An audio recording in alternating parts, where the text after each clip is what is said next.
Olá, muito boa tarde para você que nos assiste. O Consulta ao Doutor já está no ar. Olha, a gente pisca e o mês de junho já está terminando, mas a gente faz um alerta que não fica só durante o junho violeta, não. Fica para que a gente possa abordar esse tema sempre. Hoje a gente vai falar sobre ceratocone e doenças oculares de inverno. Aproveite a oportunidade para tirar sua dúvida através do nosso WhatsApp. Hoje eu tenho o maior prazer de receber o médico oftalmologista, Dr. Daniel Camelot. Doutor, obrigada por ter vindo, uma alegria te receber aqui. Eu que agradeço o convite para poder esclarecer as dúvidas aí sobre esse tema. E fazer o alerta do junho violeta, eu particularmente adoro os meses e as cores, né? Mas aqui no Consulta ao Doutor a gente tem a oportunidade, isso é muito legal, de falar sobre tudo o ano todo, né? Então, falar de ceratocone e as doenças de inverno, hoje eu tenho certeza, vão vir várias perguntas, muita gente tem dúvida, acho que é um susto também, o baque de receber um diagnóstico de ceratocone e, ao mesmo tempo, a chance de, o mais rápido possível, começar a tratar e, de alguma forma, impedir o avanço acelerado da doença, né, doutor? Sim, sem dúvida, é uma doença que tem a genética envolvida, mas existe o fator ambiental também envolvido, e que quanto mais cedo a gente perceber, descobrir a doença, a gente consegue, existem alguns procedimentos que a gente consegue segurar a evolução. Antigamente não teriam isso, a gente acompanhava e quando chegava no final, que a gente conseguiria fazer algo como transplante, mas hoje em dia a gente consegue alguns procedimentos antes que chegue a essa última fase do transplante de córnea. Antigamente falava-se mais do transplante, hoje ele existe ainda, claro, sim, mas é lá a última etapa, a última opção do tratamento, né? Sim. Quando a gente fala de ceratocone, a gente está falando de uma desordem, um problema em que parte do olho, doutor? Então, é uma degeneração da córnea, que é aquele tampão do relógio. É uma parte transparente do nosso olho que a gente tem aqui, na frente da íris, que é o colorido do olho, que ele faz a função daquilo do tampão do relógio, transparente. Então, essa parte transparente aqui, que vamos dizer que é arredondada, no ceratocone a gente vai tendo um aumento da curvatura dessa córnea. Esse aumento da curvatura da córnea também aumenta o grau de astigmatismo. O astigmatismo é a diferença do meridiano vertical, a curvatura, do horizontal, e essa diferença causa o astigmatismo. E quando existe uma distorção muito grande dessa curvatura da córnea, aumenta o astigmatismo e isso é degenerativo e progressivamente vai aumentando. Por isso que a gente deve tomar o cuidado, porque chega um momento que é tão abaulado que pode até levar uma hidropsia e complicações de opacidade de córnea. Então, por isso que é importante o diagnóstico precoce, o tratamento, evitar algumas manobras no olho para que isso não evolua, não piore. Tá. Então essa parte, a primeira parte aí que tá de se acessar o olho é a córnea. Sim. E é nela que é a desordem, que ela fica em formato então de cone. Sim. E aí o problema. Mas nós já falamos aqui em algumas outras situações de uso de lente de contato, às vezes sem os cuidados necessários. Alguma coisa relacionada a isso pode favorecer uma doença como ceratocone? A lente de contato ela pode também causar lesões na córnea, como a úlcera de córnea, que seria penetrar uma bactéria nessa região. E essa bactéria causa uma infecção, causando infecção, opacidade, embaçamento e até mesmo perfuração ocular por essa úlcera, que pode ser bacteriana, pode ser fúngica. Então, isso também acontece na córnea. Agora, associando isso à lente de contato, o que acontece? Algumas formas de a gente conseguir uma melhor visão para o paciente do ceratocone é com uma lente de contato rígida. Por quê? Como existe aquele cone, a lente gelatinosa ela não consegue se colocar bem ali na frente, ela não consegue se apoiar direito. Pode então, ser um dos rígida, sintomas? Desculpa? Pode ser um dos sinais? A lente não fica. Vamos dizer que é mais raro. É mais raro, teria que ser muito abaulado, mas no Tá. início, essa lente rígida ela vai conseguir dar um formato arredondado para a córnea, que não é por isso que ela tem que ser dura. Só que ela deve ser muito bem adaptada, porque se ela ficar raspando ali na ponta do cone, isso pode piorar. E a lente de contato gelatinosa, a mesma coisa, ela está apoiada, então ela vai raspar naquela ponta do ceratocone e isso pode avançar. Então, a adaptação da lente de contato em quem tem ceratocone é muito importante. Por isso, mais uma vez, que a gente sempre fala, não adianta sair comprando lente de contato e principalmente lente rígida em qualquer lugar, porque isso pode piorar o problema do ceratocone. Então, ela deve ser bem adaptada, deve ser feito teste de adaptação da lente de contato, e às vezes, em casos mais avançados, ele não consegue nem usar a lente rígida, porque no que ele pisca, ela cai, e ele não consegue apoiar na córnea, porque ela já está muito pontuda e o paciente se incomoda muito. Então, se usa uma lente de contato escleral. O que é isso? Ela não vai apoiar na córnea, e sim na esclera, que seria essa parte branca do olho. Então, apoiando na esclera, ele não tem um contato direto com a córnea. Então, esses cuidados a gente deve ter, e por isso a necessidade da adaptação com um profissional, com um médico oftalmologista, e não em qualquer canto, que isso pode piorar o problema do ceratocone. Interessante, né? E quando a gente vai ao oftalmologista, porque... E aqui fica o alerta, né? Toda a vida a gente não cansa de falar que precisa fazer um check-up oftalmológico, que quem já tem um problema ocular, como miopia, astigmatismo, acaba ficando mais protegido, porque vai mais vezes os óculos, né? Ah, eu preciso trocar os óculos, e aí vai, achando que só vai...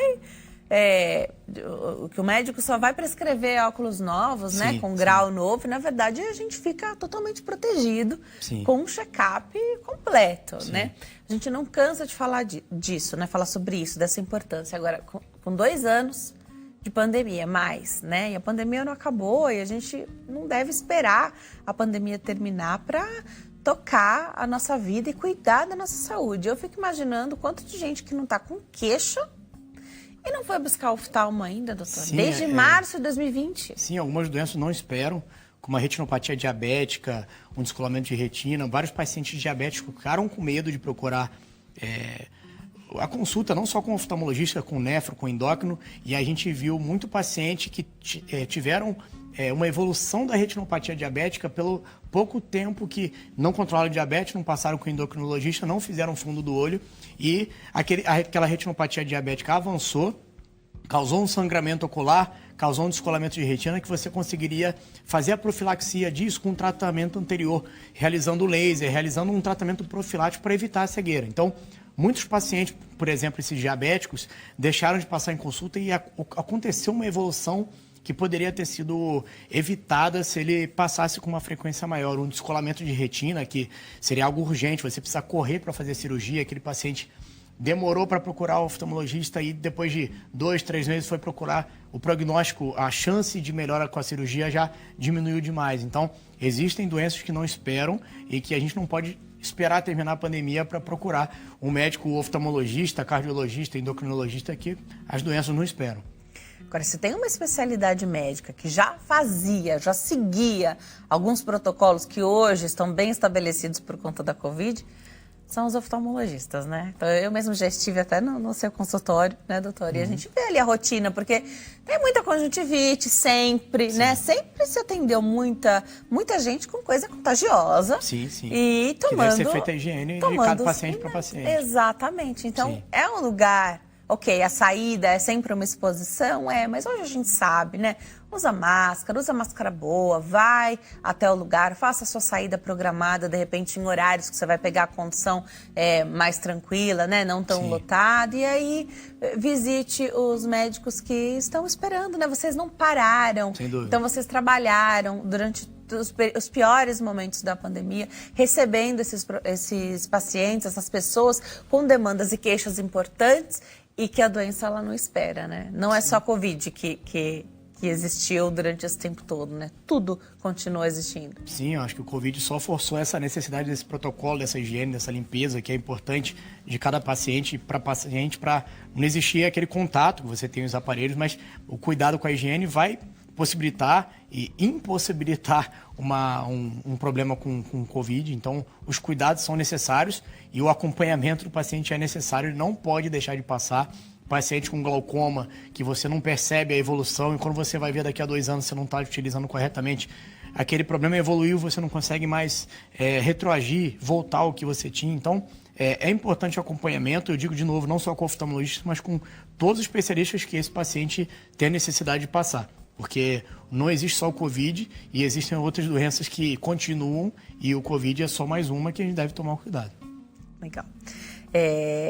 Tem alguma coisa que a pessoa percebe, tá diferente. Então, você falou de astigmatismo, Sim. né? Que essa... É um grau que você olha para longe e vê aquela letra, mas está um pouco distorcida. Tá. Então, dá um embaçamento, você consegue ver mais distorce, mas, claro, existem, a grande maioria dos casos, o astigmatismo, a pessoa tem o astigmatismo sem ter o ceratocone. Tá. O astigmatismo é um dos sinais do ceratocone, mas a grande maioria dos casos tem o astigmatismo sem ter o ceratocone. Então, deve ser avaliado por que aquele astigmatismo. Então, vão ser realizados alguns exames, como a topografia, que é um mapa da córnea, a paquimetria, que vai avaliar a espessura dessa córnea, ou a topografia, que vai fazer um mapa para ver a curvatura em cores. Então, ele que vai dizer o astigmatismo tem uma causa, uma doença por trás, como o ceratocone, ou ele é fisiológico ali da pessoa, ele é um grau da pessoa sem ter uma doença por trás. Ele não vai ser progressiva igual o ceratocone. Então, um dos sinais é o astigmatismo. Um dos sinais também, se você perceber, a visão está embaçando, começa a ter progressivamente essa visão piorando, você bateu ali os 20, 23 anos e aquele astigmatismo começa a aumentar. Não é tão comum o astigmatismo aumentar depois dos 23, 25, então isso começa progressivamente um aumento, e um aumento rápido. Na topografia, quando a curvatura aumenta 0,75 a cada 6 meses, isso é um sinal que a gente tem que ter um cuidado maior. Tá. Automíope, é mais comum o ceratocone em automíope ou não tem nada a ver? Não, o automíope não tem a ver, mas existem doenças relacionadas com o ceratocone. Síndrome de Down, existe uma possibilidade maior de ceratocone. Pessoas que têm a rinite alérgica, dermatite que vai ficar coçando o olho mais constantemente, esse coçar do olho pode ser um fator de risco para uma progressão desse problema. Existem outras doenças como Ehlers-Danlos, que também mexe com esse colágeno dessa córnea. Então, existem sim algumas doenças que podem ser um fator de risco para o ceratocone, mas a automiopia não. Tá. Você falou de rinite. A gente está num momento aí, aliás, esse ano foi tudo bagunçado, Sim. né? Então a gente teve surto de gripe em janeiro, né? Então situações que não estavam sendo esperadas. E aí a gente teve um mês muito seco, né? Um outono muito seco, uma estação toda ali muito diferente, trazendo ainda mais complicações. Outono e inverno é sempre complicado, ainda mais para criança, Sim, né? sim. Isso está relacionado? Então, Sim. Você falou de rinite, as alergias, esse coçar o olho. E aí, não é só coçar o olho. Quem tem essa alergia é um coçar, assim, desesperador, né? Sim, tá muito envolvido. É o fator ambiental que tem a ver com o ceratocone. A genética tem esse envolvimento grande, mas o fator ambiental de você coçar o olho, de ter aquele atrito na córnea constantemente, tem tudo a ver com a rinite alérgica. E a gente está no inverno, que está todo mundo tirando, na verdade até tirou um pouquinho antes, os cobertores de lã. Então é importante lavar aqueles cobertores de lã que ficaram muito tempo guardados, tapete, cortina, porque quem tem a rinite alérgica agora no inverno vai sofrer mais por causa disso, porque vai tirar tudo que estava guardado, com lã, com tudo, e vão acontecer mais crises. E essas crises vão, a maioria dos casos, atacar o olho, e esse paciente vai coçar mais o olho. Se você já tiver uma tendência maior para o ceratocone, é mais um fator de risco. Então, também nessa fase do ano, como você falou, tanto outono e inverno foi mais seco e vai ser mais seco o inverno. O olho fica mais ressecado, então também tem esse a mais que durante o inverno o olho resseca, e aí você vai precisar talvez de um colírio lubrificante, os cuidados com o uso de computadores, celulares, um certo descanso para não existir aquele ressecamento tão intenso. Então, acho que está tudo muito envolvido com isso, e a rinite alérgica tem tudo a ver com o ceratocone. Isso é um grande fator de risco para a progressão do ceratocone. E os pediatras orientam que se tire, então, as pelúcias da criança, não ficar amontoando Sim. isso. Ou, se quiser, né, se fizer questão de ter, precisa lavar com frequência. Né? As cortinas também podem ser grandes acumuladores de poeira, e aí, com o tempo tão seco, de repente, do lado da sua casa tem uma obra acontecendo, aí junta tudo. só piora, Sim, né? sim. Alguns o costume, então, de carpete em casa, as pessoas já se movimentaram ou vêm se movimentando a esse respeito para tirar com grande melhora. Então, são fatores ambientais que você coloca que, às vezes, complementam o tratamento clínico. A gente não pode ficar esperando só o 100% do tratamento de remédio, né, que o médico passa, sendo que a nossa casa, às vezes, o acúmulo tá ali, né? Sim, às vezes é o que a gente diz, a alergia, você não vai tratar a alergia com aquele sintomático, você vai ter o colírio antialérgico, você vai ter aquele colírio anti-inflamatório quando existe, aconteceu uma crise muito grande de usar algum anti-inflamatório mais forte, um imunossupressor até, quem precisa usar por mais tempo, colírio, ou associado, mas isso é um sintomático, você precisa tratar a causa. E a causa é o que você passar com o alergista, com o médico alergologista, fazer teste, saber o que você tem alergia e afastar as causas. Não adianta você só tratar os sintomas, senão vira um ciclo vicioso, com certeza. É mais raro em crianças ceratocone ou... O ceratocone é mais comum a partir dos 10, naquela adolescência, ele vai progressivamente aumentando até os 30 e pouquinho. Então, em criança pequena é mais difícil o ceratocone, mas com o passar do tempo ele vai aparecendo. Então, acho que é importante você, tendo pais, a genética de ceratocone, acho que essas crianças aí um pouco mais velhas, a partir dos 8, 10, fazer um exame de rotina com uma frequência até maior, para a gente, como eu falei, descobrir precocemente, tratar precocemente, alertar os pais e a criança sobre coçar o olho. Se os pais já têm isso, já têm essa genética, até quando a criança é menor do que isso, é importante já alertar que esse é um fator de risco que a gente consegue mexer, a gente consegue alterar. A genética não. Infelizmente, a gente não tem como alterar essa parte, mas a parte do coçar do olho é importante a gente evitar. Deixa eu recapitular, então, aqui a frequência de levar, então, que os pais devem levar as crianças ao oftalmo. E aqui acho que vale lembrar, a gente teve o alerta aí do Thiago Leifert e da esposa dele, a Dayana Garbim, por conta da filhinha Luna, né, que foi diagnosticada ali com um problema. E esse alerta de levem seus filhos o quanto antes, então, no primeiro ano de vida, de fazer isso. Que passa rápido, né? O primeiro ano de vida da criança, você piscou, a criança já está comemorando o primeiro aniversário. Se você piscar de novo, já está no segundo ano. Então, a chance da gente não levar é muito grande, porque a criança não vai apresentar nenhuma queixa. Se ela apresentar, claro, você vai levar. Mas o segredo, acho que a chave disso é levar sem sintoma, né? Sim, sem dúvida, porque a criança na maternidade já vai ser feito o teste do olhinho. Isso vai detectar se existe aquele reflexo normal dos dois olhos. Se não tiver o reflexo normal, a leucocoria, que seria aquele reflexo meio esbranquiçado do olho do gato, que aí você começa a suspeitar. Mas isso, o retinoblastoma, que foi o caso que você colocou, seria mais entre 2 e 5 anos de idade. Mas mais cedo tem outras preocupações. Existe a catarata congênita, que no pré-natal a mãe pode ter pegado rubéola, alguma doença que pode levar a ela passar para a criança algumas doenças. A toxoplasmose, que pode causar cicatriz no fundo do olho da criança. O glaucoma congênito também. A prematuridade, a retinopatia da prematuridade, que é a criança que nasce prematura, a frequência já na maternidade é até maior, porque você precisa esperar a vascularização da retina até a periferia para evitar problemas. Se ela não vasculariza, por muito tempo que ela ficou na oxigenoterapia, aquela parte fica isquêmica, sem oxigenação. E isso pode gerar problemas como até descolamento de retina. Então, a retinopatia da prematuridade é importante e deve ser acompanhada até mais de perto do que um bebê que não nasceu prematuro. Então são várias doenças que desde a maternidade devem ser procuradas, com 1 ano de idade, claro, 6 meses, dependendo de se tem algum problema ou não, mas com 1 ano de idade já é importante.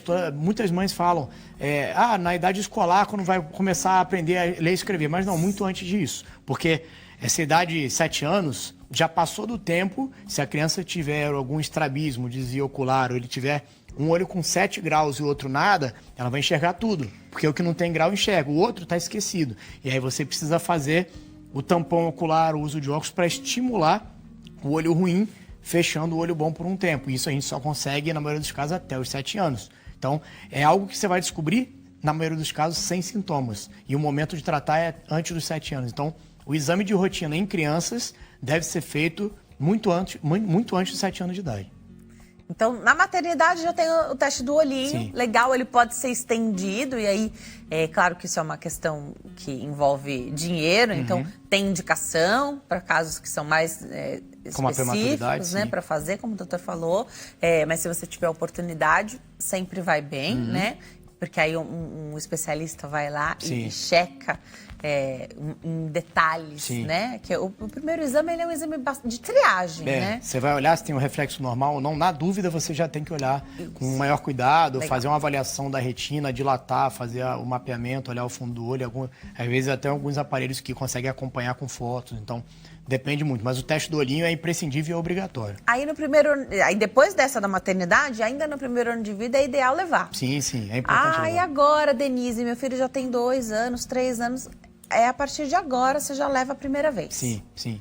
Tá, não esperar a idade escolar, porque de repente a situação lá na frente você perde, né, a chance de começar a tratar. Que não é ceratocone, mas podem ser outras questões muitas que vão outras trazer. doenças que podem causar problemas maiores, como a ambliopia, que é o olho preguiçoso. Agora, uma situação que sempre me perguntam, que eu acho legal lembrar, aproveitar que esse gancho que a gente puxou aqui das crianças, a criança não tinha estrabismo nenhum, desvio nenhum. E de uma hora para outra, um olhinho parece mais preguiçoso. Chama atenção? Chama porque até os 6 meses de idade pode acontecer um certo estrabismo aceitável que você deve acompanhar. Depois de 6 meses você deve acompanhar com um pouco mais de cuidado. Por quê? Avaliar se essa criança não tem uma hipermetropia muito alta, um grau positivo que faz ele forçar e desviar esse olho. Se ele não tem alguma lesão ocular, como a toxoplasmose, como uma lesão na retina, que olhando para a criança você não vê, mas você precisa dilatar o olho e olhar com um aparelho específico a retina. Aí você pode encontrar uma cicatriz que faz esse olho não enxergar e desviar. Ele fica esquecido. Como outros problemas, além disso, como o retinoblastoma, como a gente colocou, mas aí seria mais tarde, dos 2 aos 5 anos de idade, que pode causar desvio ocular pela baixa visão. Então, o desvio ocular pode ser relacionado ao grau, pode ser relacionado a algum problema que causou a baixa visão. Então, ele deve ser, sim, investigado com maiores detalhes para a gente não deixar passar o tempo certo de tratar. Legal.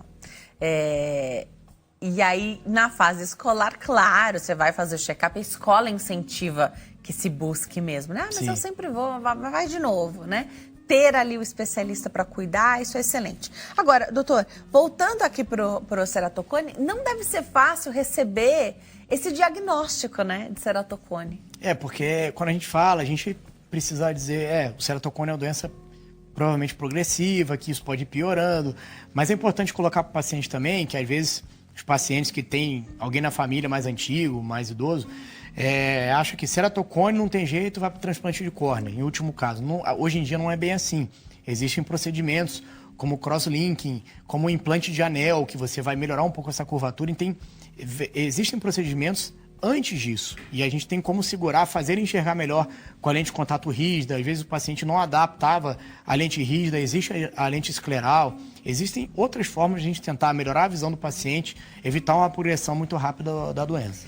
No próximo bloco, a doutora vai explicar se ceratocone costuma acontecer em um olho só ou se nos 2, sempre. Se existem graus diferentes, de repente o olho direito está melhor, o olho esquerdo está pior, né? O que trata primeiro, quais são essas ferramentas, como que se dá esses passos, né? Como que esses passos vão acontecendo se a pessoa está nativa? Então, às vezes é um motorista, uma costureira, será que precisa afastar para fazer esse tratamento? Será que a pessoa fica impossibilitada? Será que foi isso que de repente afastou a pessoa do trabalho? No próximo bloco o doutor explica. De volta ao bate-papo, eu tenho o prazer de receber o doutor Daniel Camelot. Ele é médico oftalmologista, hoje explica tudo pra gente acerca desse tema. E tem fotos, né? Vamos ver as fotos, então, que o doutor preparou pra gente? Assim ele vai explicando enquanto a gente tem a ilustração. Para ilustrar, então, e aí fica mais fácil de entender a córnea em formato de cone, né? Ali no desenho, uma córnea normal, como a gente tinha falado, mais arredondada. E aí, claro, um ceratocone bem avançado, que a gente consegue ver assim até pelo sinal de emulsão, que a gente fala que quando olha para baixo a gente vê abaulando a pálpebra, mas em muitos casos iniciais a gente não vê isso. A gente vê na topografia bem inicial e então dessa forma já estaria bem avançado, mas é uma forma mais fácil de entender. Olhando assim no perfil, então só em casos muito avançados é que daria para ver. Sim. Não espere conseguir ver, né? Sim. Legal. Próxima foto. Esse comparando a topografia, Legal. esse é o exame colorido do mapa da córnea, que, claro, ela é transparente, mas o mapa em cores é fácil de entender. Vamos dizer, quanto mais azul, mais plano, quanto mais verde, vai curvando um pouco mais, amarelo, laranja vai curvando um pouco mais e vermelho já é mais curvo. Então, quando a curvatura passa de 47, ali no maior ponto de curvatura, a gente começa a pensar em ceratocone. Não quer dizer que a curvatura 47 é ceratocone. Existe a simetria, costuma ter aquele padrão gravata borboleta. Na parte de cima, vou dizer que é uma córnea normal. Você vê que tem uma certa simetria superior e inferior. O vermelho não é tão curvo, é um vermelho normal. Já na segunda foto, seria um ceratocone. Você vê que existe uma assimetria, a parte de cima mais plana e a parte de baixo bem abaulada. É um vermelhão, que ali já passou do 47, existe a assimetria.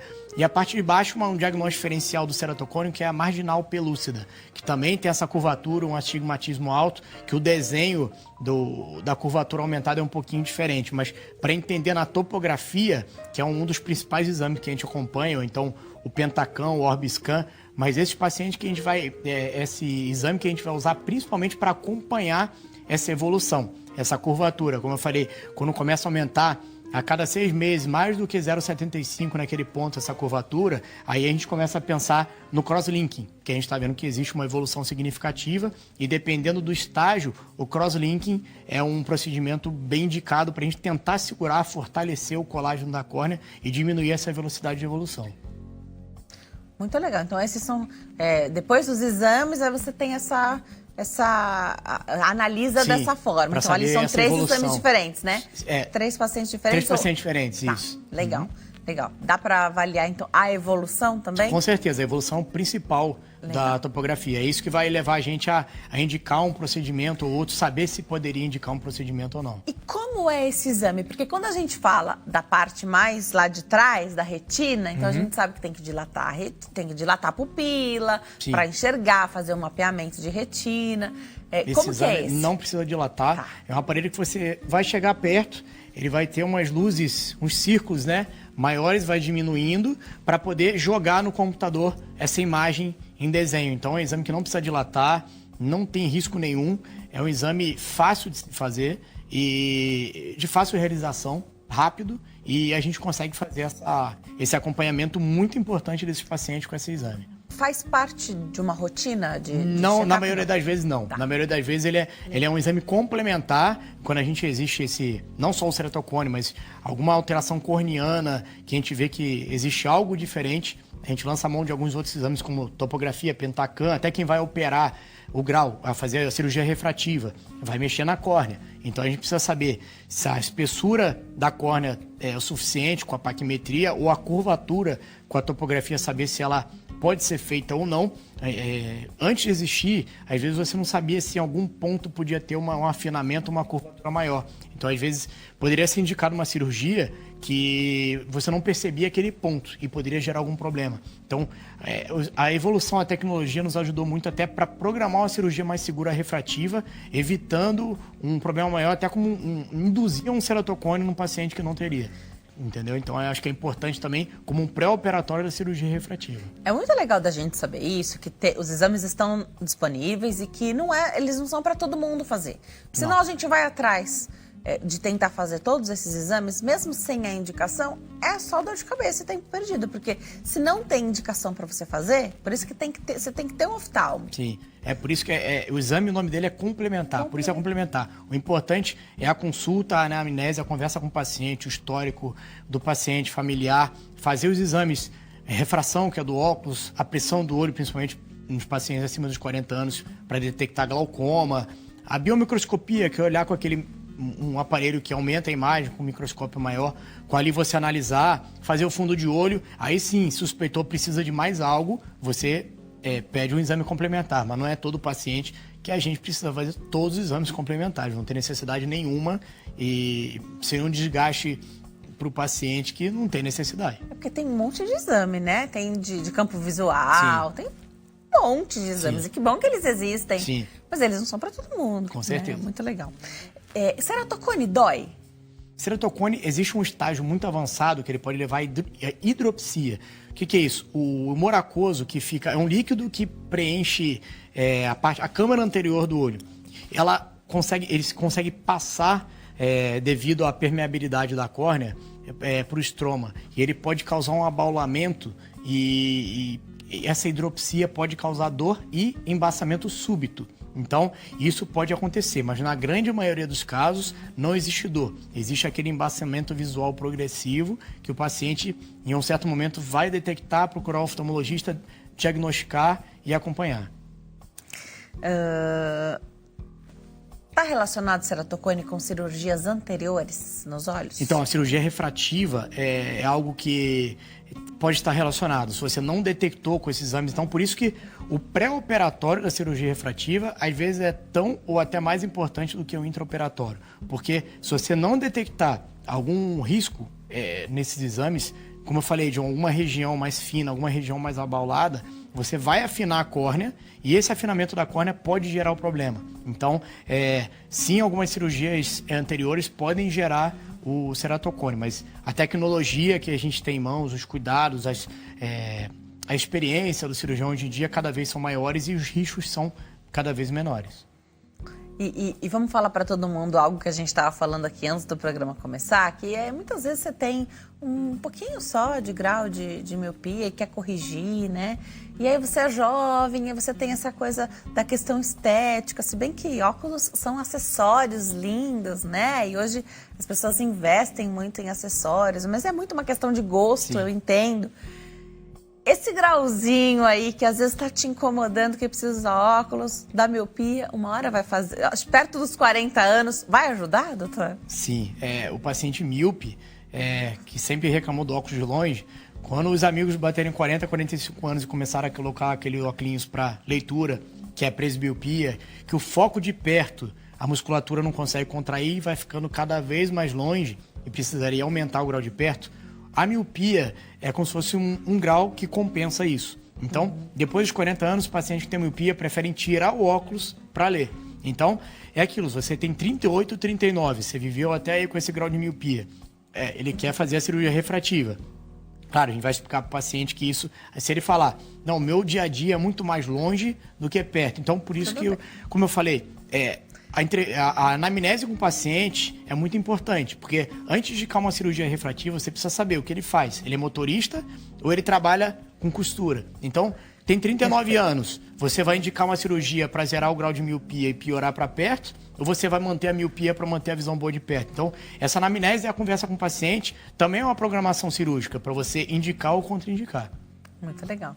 Então, o histórico do ceratocone ele é importante, inclusive, para decidir essas próximas cirurgias. Tanto as prévias podem trazer uma repercussão para o ceratocone e as próximas também. Porque aqui, falando agora de ceratocone, sabe o que eu lembrei? De que na terceira idade ou lá mais para frente, a gente vai ter, muito provavelmente, catarata. Sim, e a catarata é uma cirurgia que você consegue hoje em dia compensar o grau que você tem com a lente intraocular. Isso. Então, existem muitos pacientes que, vamos exagerar, um grau de miopia de 15, 20, que você não pode fazer a cirurgia refrativa, porque a córnea não tem espessura o suficiente para o laser diminuir o grau. Então, depois existe aquela catarata, existe até hoje em dia facorrefrativo. O paciente, às vezes, não tem a catarata, e você indica essa cirurgia facorrefrativa para diminuir o grau desse paciente.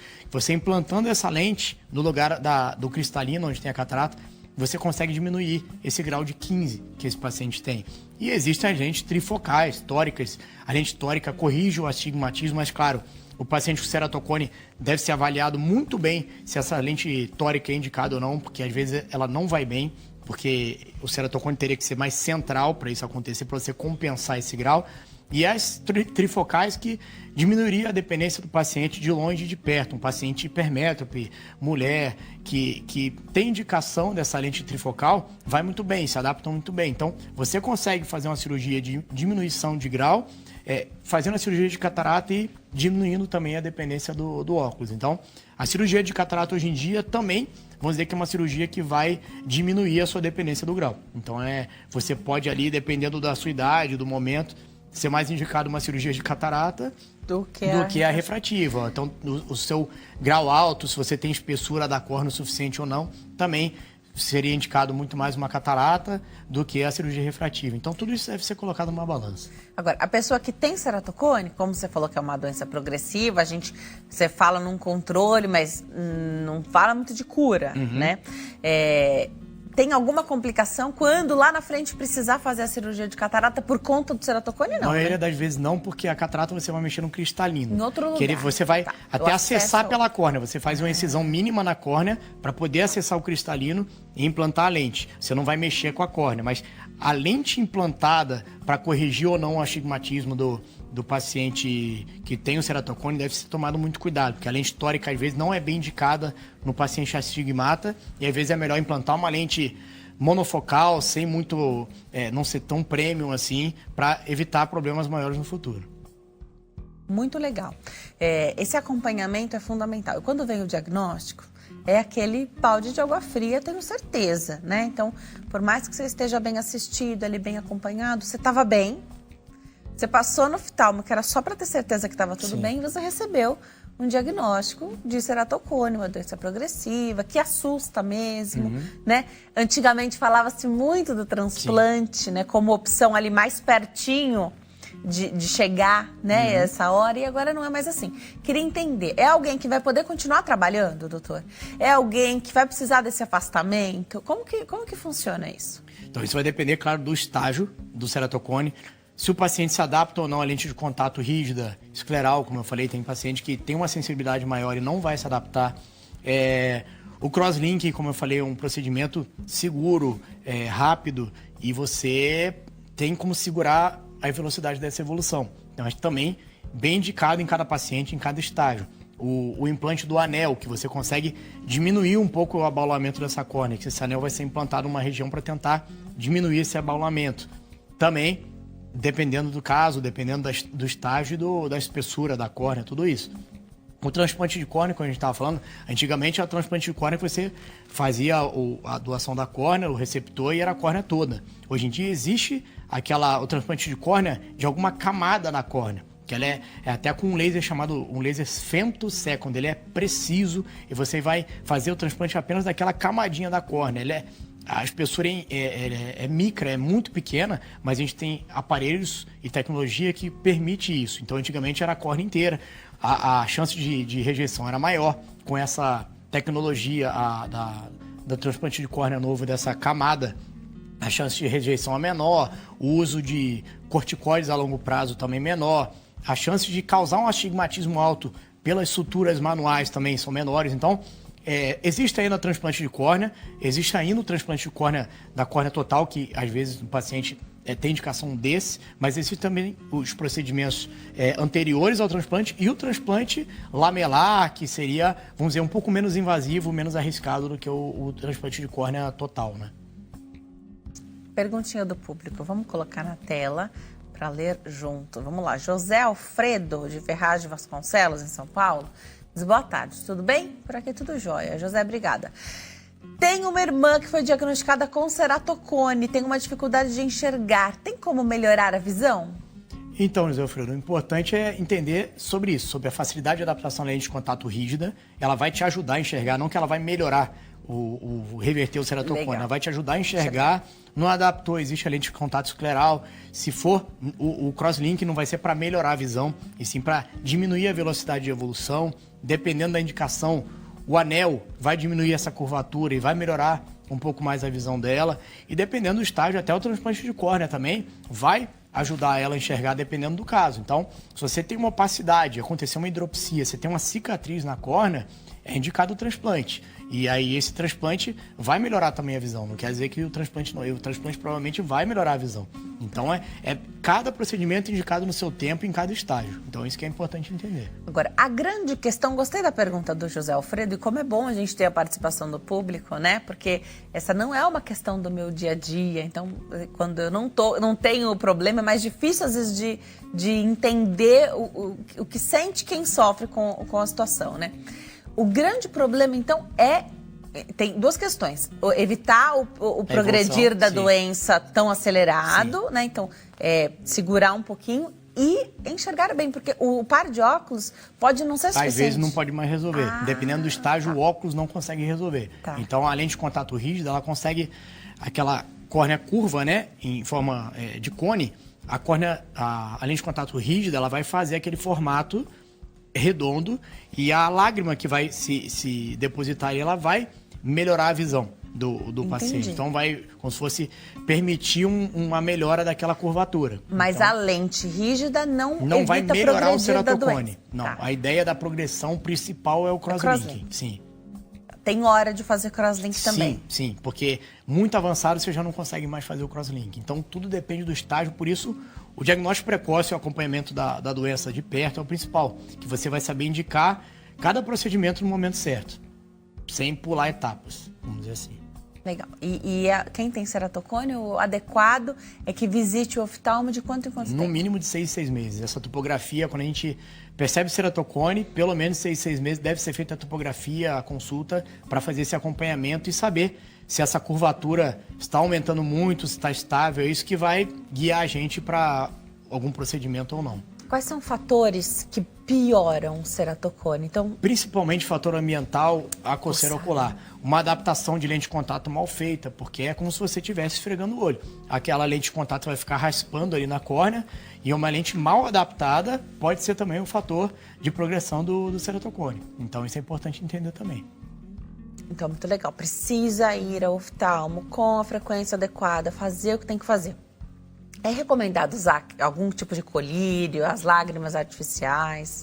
O paciente que tem a rinite alérgica costuma ter a conjuntivite alérgica, que costuma ser também mais comum no inverno, por causa de tudo isso que a gente conversou. E existem os colírios antialérgicos, os antihistamínicos que vão melhorar a coceira.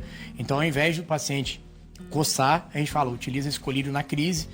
E quando aquela crise é muito grande, ele não está dando conta, existem os colírios dos anti-inflamatórios hormonais, que seria colírio também, mas eles podem ter alguns efeitos colaterais, como causar uma catarata mais precoce, causar um aumento da pressão intraocular, mas isso, claro, cronicamente e sem os cuidados. Então, você vai entrar com esses colírios no momento certo e pelo tempo certo. E até mesmo os colírios imunossupressores, pacientes que não podem ficar utilizando esses colírios por muito tempo, tem essa propensão a aumentar a pressão do olho muito fácil, então a gente mantém por mais tempo esses imunossupressores. Então, existem sim colírios para a gente tentar diminuir os sintomas de coceira, que podem piorar a progressão do ceratocone. Vou fazer o seguinte, eu vou tomar uma aguinha, chamar intervalo e a gente volta já. Nós estamos de volta hoje falando sobre Junho Violeta. Data importante, um mês importante para a gente falar de ceratocone e outras doenças de inverno. Aproveite para participar através do nosso WhatsApp. 11 3337 5886. E hoje o nosso convidado é o Dr. Daniel Camelot, médico oftalmologista, dando uma aula aqui para a gente. A gente fala de alergia, parece que já até vem, né, a nossa, assim. Mas tomei uma aguinha, tá tudo certo. Se eu tossir um pouquinho, doutor, você me perdoa. Mas é mesmo aquele acesso que é difícil, o tempo seco, né? Essa época complicada. Mas vamos em frente. Doutor, vamos lá então. Vamos falar do crosslink um pouco, porque eu acho importante. Sim, tem até uma... se quiserem... Tem imagem, né? Vamos colocar as imagens então, porque é uma estratégia importante que tem tempo, tem hora certa de fazer. Sim. E é uma estratégia que melhora o progredir da doença, né? Vamos lá.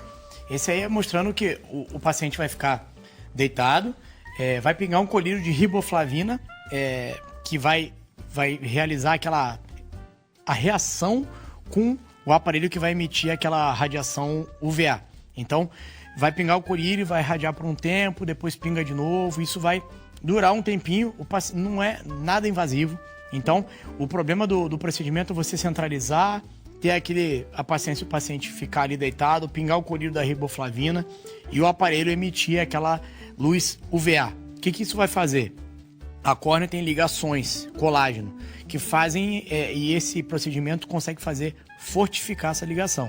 Então você, conseguindo fortalecer, ela vai com maior dificuldade fazer isso aqui.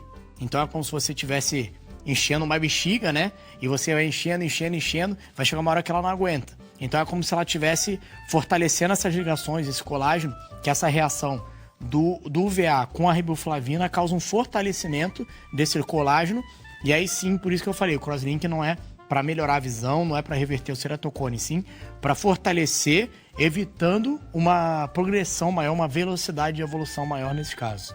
E a questão da adaptação das lentes de contato é somente para tirar os óculos? Então, é uma questão estética ou não é só isso? Também estético, mas muito mais funcional. Porque o paciente, às vezes, até prefere usar óculos, porque no início é para se adaptar com aquela lente rígida, mas depois de um tempo, bem adaptada, eu sempre falo bem adaptado, porque às vezes ela fez em um local que não foi um profissional que tem essa experiência. Então, uma lente bem adaptada é bem feita, mas é claro que alguns pacientes têm uma sensibilidade maior e não aceitam. Então, a lente rígida e a lente escleral são para tentar melhorar a qualidade de visão do paciente. É claro que também pode ser estético, o paciente não quer utilizar óculos, ou o óculos já tem um grau maior. O astigmatismo é um grau que, quando você coloca o óculos, você pode ter uma dificuldade de adaptação grande, porque a distorção lateral é grande no óculos. Então, quando você vai andar, parece que você está pisando em falso, as pessoas estão achatadas. Então, até quando você vai fazer um óculos com um astigmatismo um pouco menor, você explica para o paciente que nunca usou que ele pode ter essa adaptação neurológica.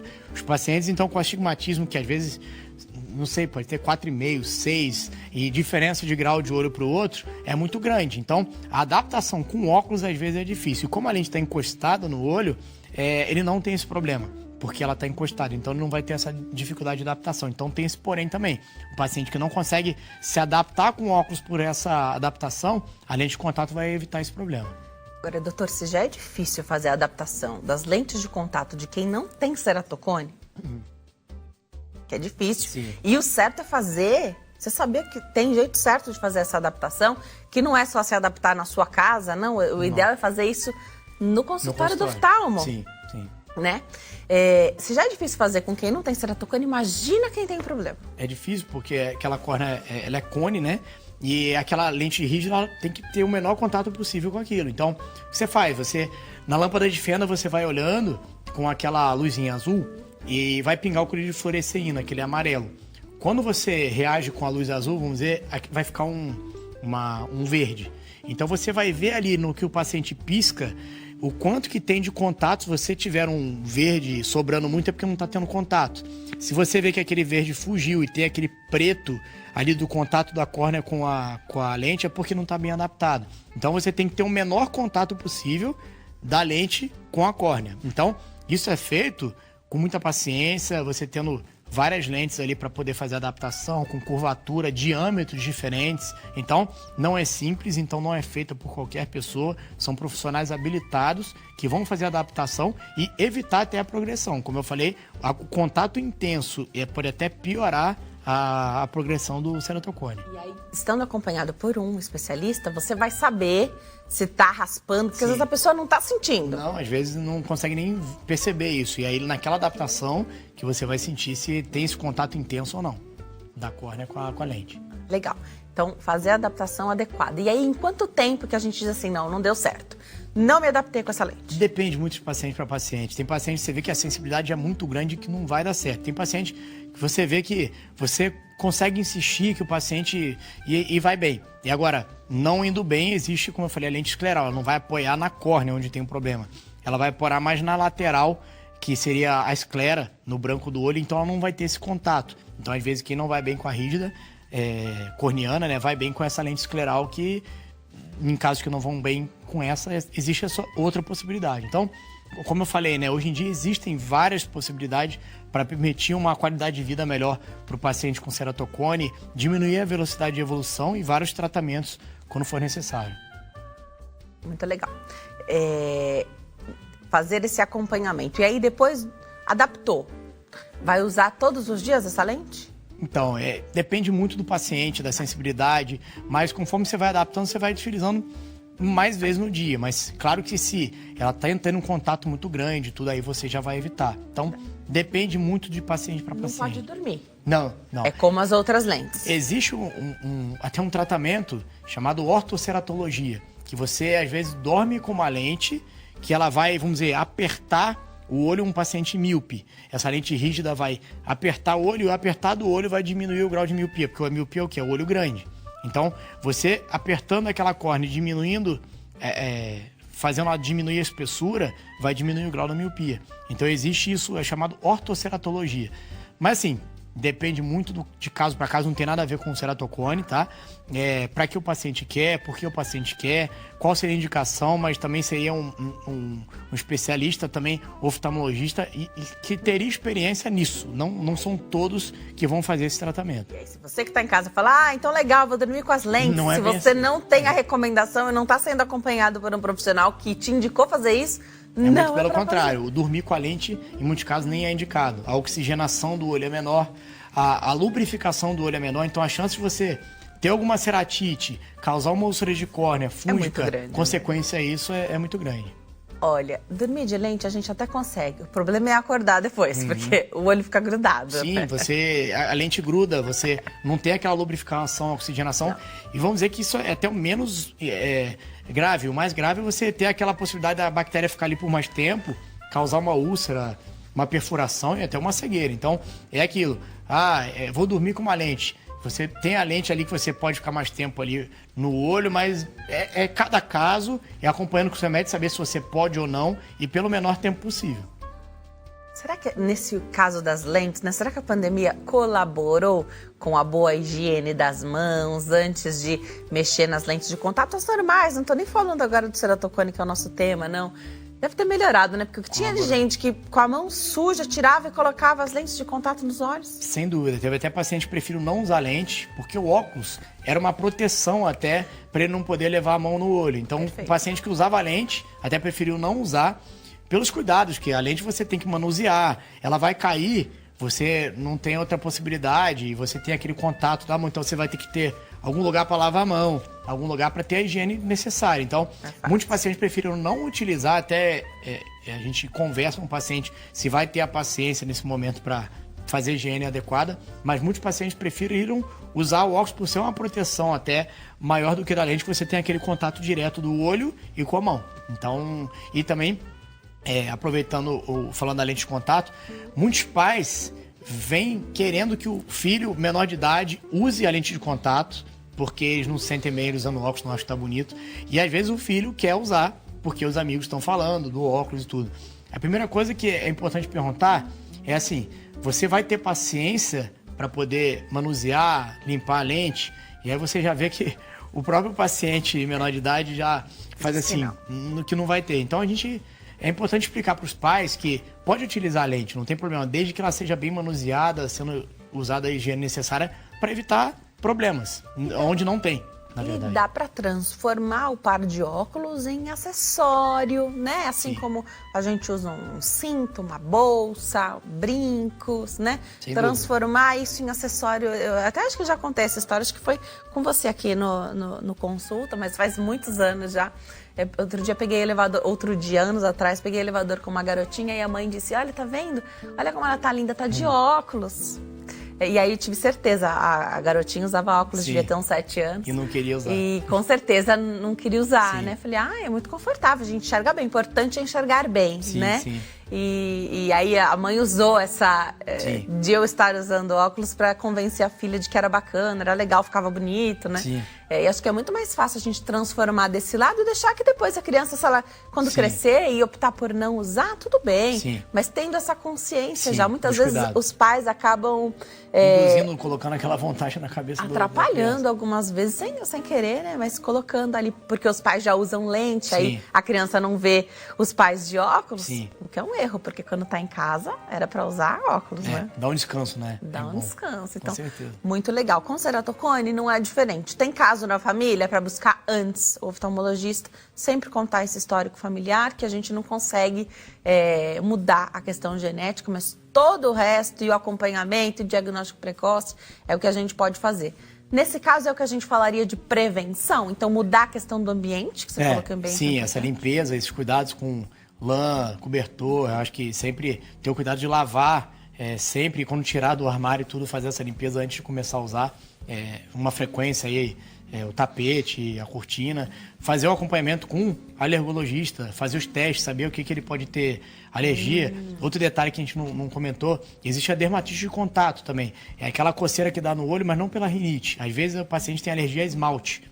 E muitos pacientes, nossa, tá coçando meu olho. Aí quando a gente fala, pode ser do esmalte, o paciente não entende, mas o olho tá coçando, ele vai lá com esmalte, coça e vira um ciclo vicioso. Então, é importante se atentar para esmalte, para maquiagem, coisas que você utiliza, já está pegando, coçando o olho. Então, pode causar dermatite de contato, que também pode causar coceira no olho. Então, tomar cuidado com isso tudo. Então, a consulta com um alergista também é importante para esse acompanhamento, diminuir as crises, né, alérgicas que vão induzir esse aumento da vontade de coçar o olho. E esse acompanhamento frequente de perto com o oftalmologista para saber o melhor momento de acompanhar, indicar lente, crosslinking ou implante de anel. Então, cada momento vai ser o adequado para cada procedimento. Algum cuidado especial, então, de pré-operatório, antes de fazer esse crosslink? O crosslink a gente precisa sempre acompanhar com a topografia, saber o quanto está evoluindo, se está evoluindo. Vamos dizer, mais do que esse aumento de 0,75 na topografia a cada 6 meses, se ele tem aquela espessura da córnea suficiente, e fazer um acompanhamento com esses exames para saber se esse paciente pode ou não realizar o crosslink, saber o estágio que esse paciente está. E se não puder, saber qual o procedimento que ele vai estar apto a poder realizar. O anel também é procedimento cirúrgico? Também. Você vai implantar o anel em uma camada na córnea, para aquela córnea abaulada você vai conseguir diminuir esse abaulamento. Esse pode ajudar na visão. E ajuda a não progredir tanto a doença? Não, a progressão seria mais porque você mudou aquela curvatura da córnea. Mas a ideia é você tentar diminuir a curvatura para melhorar a visão do paciente, diminuir o astigmatismo e a curvatura da córnea. Mas vamos dizer que para progressão, naquele momento, vamos fazer isso para tentar não progredir, seria o crosslink. Quando eu penso em fases da vida relacionadas com a doença, eu penso muito na mulher. Não sei se eu estou errada de pensar assim, mas a mulher é que tem mais rápido as mudanças hormonais, né? Então, para começar, a gestação. Sim. Não sei se é o mais frequente, né, na idade reprodutiva da mulher, mas a gente tem engravidado hoje cada vez mais tarde, né?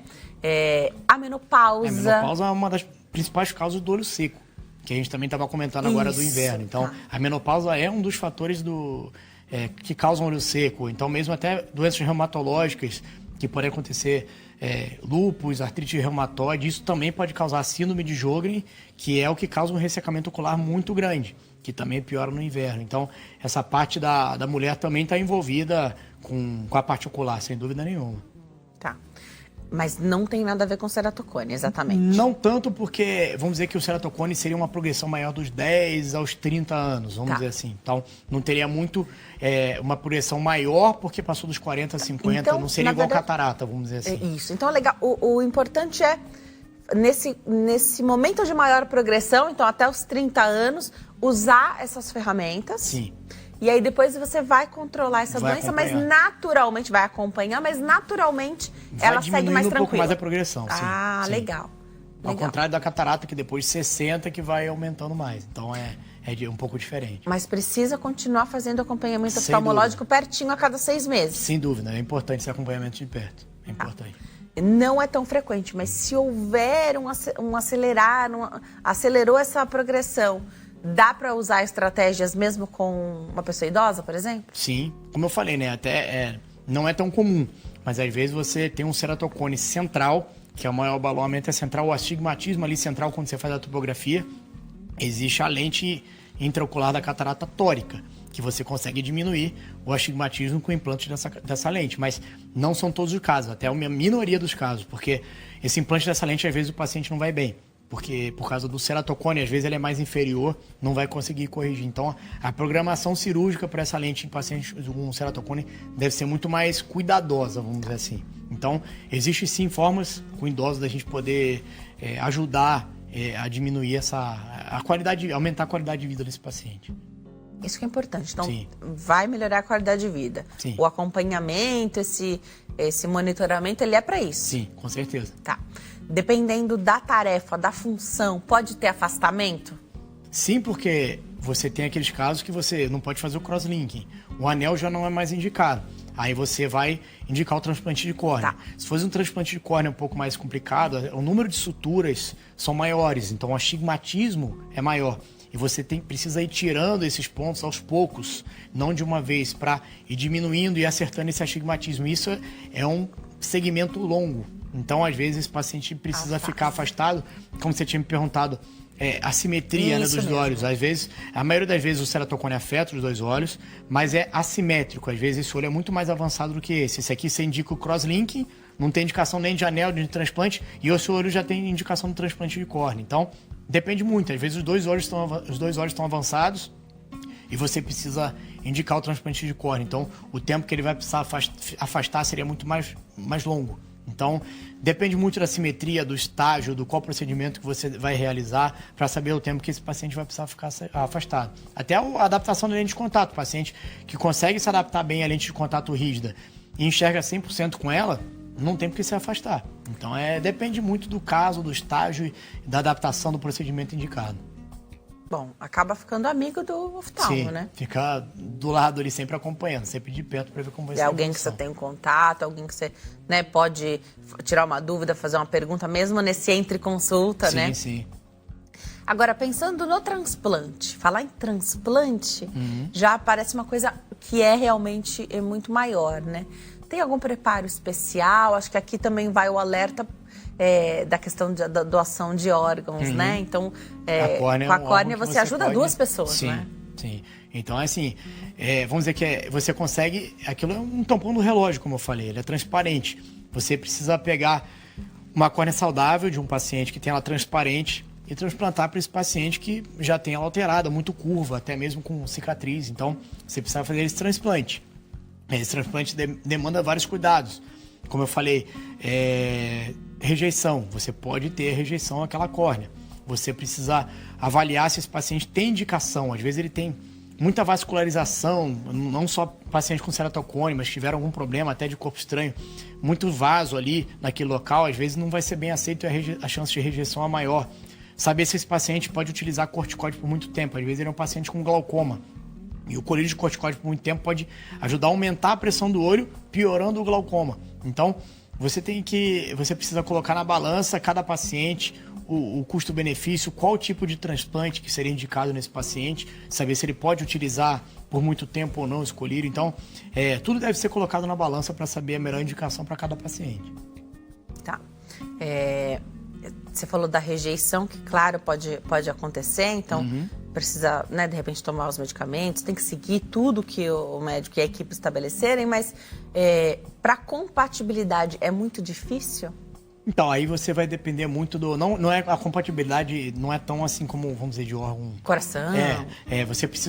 Você vai fazer aquele transplante, você vai avaliar se esses detalhes de ter a vascularização ou não, se você tem a... Então, são outros questões. Parâmetros que a gente utiliza para essa região. Você vai utilizar o colírio de corticoide, que vamos dizer, um imunossupressor, né, para evitar que tenha aquele combate do próprio organismo contra aquilo que veio do outro paciente. E para sempre tem que tomar esses imunossupressores? Não, nem deve ser, né? É colírio, né? Colírio por um período. Por um período, até porque o corticóide não deve ser usado por muito tempo. Então, dos transplantes, se a gente pudesse dizer que depois que fez o transplante, é a vida mais tranquila? Depois do que transplante terminou. De córnea, terminou. Porque quem é transplantado, outros órgãos, tem uma vida mais restrita. Depois de um tempo você fica mais tranquilo. Depois de um tempo que você viu que não aconteceu a rejeição, usou o corticoide, acompanha ele por um tempo, depois de um tempo você fica mais tranquilo quanto à rejeição. Legal. Tem questão da idade? Fica mais arriscado fazer um transplante em uma pessoa mais idosa? Não, o mesmo cuidado que você vai ter com um paciente que vai operar catarata, você vai pedir o risco cirúrgico, você vai fazer exames eletro... Então mesmo sendo transplante, não é uma coisa de urgência? Não, você deve ser vai fazer programado. Tudo com certeza. Com muita cautela. Tudo programado. Não vai ser nada de uma hora para outra, você vai pegar, você vai programar, tem aquela fila, né? Do banco de córnea que deve ser pedido, existe uma fila a ser respeitada. Então, isso é questão de tempo, não é urgente. Você vai programar, saber, vai sentindo cada paciente, o porquê precisa fazer o transplante, se vale a pena fazer ou não. Então, tudo isso depende, não é urgente. Agora, doutor, tendo feito o crosslinking ou estando em adaptação com a lente ou o procedimento cirúrgico do anel, o transplante, quais são os cuidados que essa pessoa deve ter com os olhos? Porque é engraçado, eu sempre comento isso com você aqui, engraçado que se você tem uma situação que você não pode mexer nos olhos, ou que nada bata nos seus olhos, parece que tudo vem pra cá, né? Sim, sim. Aí, uma fuligem, aí você tá andando e bate aquele vento e você percebe que, meu Deus, quanta coisa, quanta areia veio, né? A sujeirinha. Quais são os cuidados que as pessoas que fizeram esses procedimentos precisam ter? Sim, cada procedimento vai ter um cuidado, né? Mas o pós-operatório, claro, cada médico em cada procedimento vai falar para o paciente os cuidados de utilizar o colírio da forma correta, você evitar o contato, colocar a mão suja, tudo isso, as suturas, vamos dizer, do transplante de córnea, elas estão ali, então os pontinhos estão ali, então você deve acompanhar e tomar o cuidado de corpo estranho, de sujeira, tudo isso. O crosslinking, vamos dizer que não vai ter sutura, então os cuidados são diferentes, vamos dizer que o risco é menor. O anel também é um procedimento que você implanta o anel e depois de um tempo você já fica mais tranquilo. Então, dependendo de cada procedimento, tem um cuidado e que cada médico, dependendo de cada paciente, vai indicar qual o cuidado necessário para cada procedimento. E para encerrar, a gente tem mais 4 minutinhos, doutor. Lembrar quem está em casa de tomar cuidado, né? Então, fogos de artifício, coisas que podem trazer risco, artefatos que você joga. Então, a gente tem isso em toda a época do ano, né? Então, quando a gente está no fim do ano, sempre fala de Réveillon e esses cuidados. E a gente tem que lembrar isso, porque as emergências ficam lotadas, né? Sim, como a gente falando da córnea, né? Existem vários pacientes motoqueiros que não usa capacete, entra aquele corpo estranho e finca na córnea, você precisa tirar. Às vezes ambulatorialmente você consegue tirar. Às vezes ele é mais profundo e às vezes ele até perfura a córnea. Então você precisa suturar. Em alguns casos, como a gente estava falando, pega uma região que causa um embaçamento e também é outra indicação do transplante de córnea, dependendo de cada caso. Então, o corpo estranho, os fogos de artifício, objetos pontiagudos, que a gente estava falando de criança que brincando em casa com uma faca ou algo pontiagudo, pode também perfurar a córnea e ser mais uma até causa de alguns sutura. brinquedos, né, doutor? Não sei, eu acho que você é médico, você deve avaliar ainda mais do que eu. Às vezes eu falo, meu Deus, como que esse brinquedo é para essa idade? Sim, sim. Mesmo seguindo toda a orientação ali da caixa, do Inmetro, enfim. Um brinquedo que às vezes pode ser mais perigoso. Tem irmão, às vezes, mais velho que brinca. Fica naquela brincadeira e aquilo ali pode arranhar, pode machucar, ou até mesmo, como eu falei, perfurar a córnea. Os fogos de artifício. Que é mais grave, né? Sim, você tá brincando ali. Pacientes que ficam mexendo com esmeril, né? Que é aquele... e não usa proteção, ele pode voar e enfincar na córnea e pode também perfurar. Até pacientes ficam como é que fala? Para fazer a solda, precisa usar aquela proteção, porque na hora você não sente nada. Mas quando chega de madrugada, sem a proteção, aquele paciente ficou soldando, ela queima a córnea, causa uma ceratite insuportável de dor, que o paciente vai procurar o pronto-socorro correndo de madrugada para poder resolver a dor. Então, na hora não sente nada. Então, a proteção também, quando vai fazer esse trabalho com solda elétrica, parece besteira, mas na madrugada ele vai sentir que não é tão besteira assim. Então, é importante esses cuidados, esses protocolos de segurança. Tem o porquê, né? Tem o motivo que precisa usar a proteção, então use, né? Sem dúvida. Muito legal. Esses cuidados sempre excelentes. Agora, doutor, para encerrar, especialista. Então, para quem não tem nada, uma vez ao ano tá ótimo, né? Uma vez por ano acompanhar, para você... Pode detectar algo que não tinha, então uma vez por ano mesmo sem ter nada é importante acompanhar, mas paciente, claro, que tem um problema ocular, retinopatia diabética, degeneração macular, um acompanhamento mais de perto, porque você pode detectar algo ali no momento certo, indicar o tratamento precoce para evitar uma cegueira futura. Essa é a época de conjuntivite alérgica? Conjuntivite alérgica é até mesmo viral, porque a aglomeração maior no frio, todo mundo aglomerado. Então, a conjuntivite viral e alérgica, existe uma certa diferença. A conjuntivite viral, vamos dizer que ela deixa aquele olho vermelho, sensação de corpo estranho, lacrimejamento, até complicações, em alguns casos, de infiltrado que podem causar baixa visual e alguma secreção. Já a alérgica, a coceira é muito comum. Então, o que diferencia muito é o olho mais inchado. A quemose, que é a conjuntiva, a parte que protege ali o branco do olho e fica mais inchada, e a coceira. Então, é um pouco do diferencial da conjuntivite alérgica da viral. A alérgica não pega e a viral sim. Então, é importante falar isso. Muita mãe e colégio mesmo pede para procurar o oftalmologista para saber se precisa afastar ou não, dependendo da conjuntivite. Legal. Volte, doutor. Volte. Com Tô com certeza. saudade daquela nossa pauta que fez o maior sucesso, todas fazem. Diferencial, Do olho vermelho. diagnóstico diferencial Sim. de olho vermelho. Verdade. Todo mundo pergunta de olho vermelho. Sim, e que podem ter milhões de causas que a gente tem que diferenciar. Volta. Pode deixar. Volta, doutor. Eu adoro sempre os temas que a gente aborda aqui. Bom fim de tarde. Obrigado. Obrigada a você que escolhe nos assistir. Siga-nos nas redes sociais para se manter atualizado de tudo que acontece por aqui e para sugerir temas para as nossas próximas entrevistas também. Nós estamos no Instagram, no Facebook, o nosso canal no YouTube é HIT TV. Aproveite para se inscrever e ativar as notificações. A gente vai encerrando por aqui e eu te vejo amanhã, tá bom?